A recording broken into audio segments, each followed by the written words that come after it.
গুনাহগার হিন্দু হোক, বৌদ্ধ হোক, খ্রিস্টান হোক, মুসলমান গুনাহগার হোক, পৃথিবীর মানুষ যদি চায় তার গুনাহকে নেকিতে পরিবর্তন করবে, ও যেই ধর্মেরই হোক না কেন, যেই দ্বীনেরই হোক না কেন, সেম প্রসেস শিখাই দেব, জানাই দেব যে হিন্দু লোকটা যদি তার শিরকের গুনাহকে নেকিতে পরিবর্তন করতে চায়, ওই যে লোকটা যে আল্লাহর সাথে শিরক করে নিজেকে মুসলমান বলে মাজারে গিয়ে সিজদা দেয়, ওই যে লোকটা নিজেকে মুসলিম বলে আল্লাহ ব্যতীত অন্য কারোর জন্য জবাহ করে, এই লোকগুলো তাদের গুনাহগুলোকে কিভাবে নেকিতে পরিবর্তন করবে শিখাই দেব।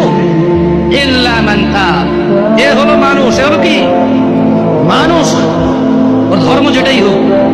সে বলল যে, সে কি বলল, সে প্রথমে আল্লাহর দিকে আসলো, এসে বলল যে আল্লাহ আমি অন্যায় করেছি। এবার অন্যায় যদি আল্লাহর শিরক হয় তাহলে বলবো যে শিরক করেছি অন্যায়, যদি জানা হয় তাহলে বলবো জানা করেছি অন্যায়, মদ হলে বলবে মদ করেছি অন্যায়। বুঝলেন কথা? আল্লাহর কাছে এসে বলবে আল্লাহ শিরক করতাম আর করবো না, মদ খেতাম আর খাবো না, জানা করতাম আর করবো না, এই ধরনের যে কোনো অন্যায় বলবে যে আল্লাহ এটা আর করবো না। তো আল্লাহ বলছে ইল্লা মান তাব, যেটা অন্যায় অপরাধ যেটাই হোক সেই অপরাধ থেকে সে কি করলো, ফিরে আসলো, ওয়া আমানা, এবং আল্লাহর প্রতি দৃঢ় ঈমান আনলো। কি আনলো? আচ্ছা, কোন হিন্দু যদি ঈমান আনে সে কি হিন্দু থাকে? খ্রিস্টান ঈমান আনলে খ্রিস্টান থাকে? দেখছেন এই অফারটা কিন্তু বিশাল অফার। সুবহানাল্লাহ, আল্লাহর উদারতাই এমন। সুবহানাল্লাহ, আল্লাহুম্মা ইন্না নাসআলুকা জান্নাহ ইয়া আল্লাহ।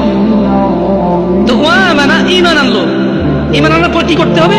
একটা কাজ, ওয়া আমিলা আমালান সালিহা, সৎকর্ম করবে। কি কর্ম করবে?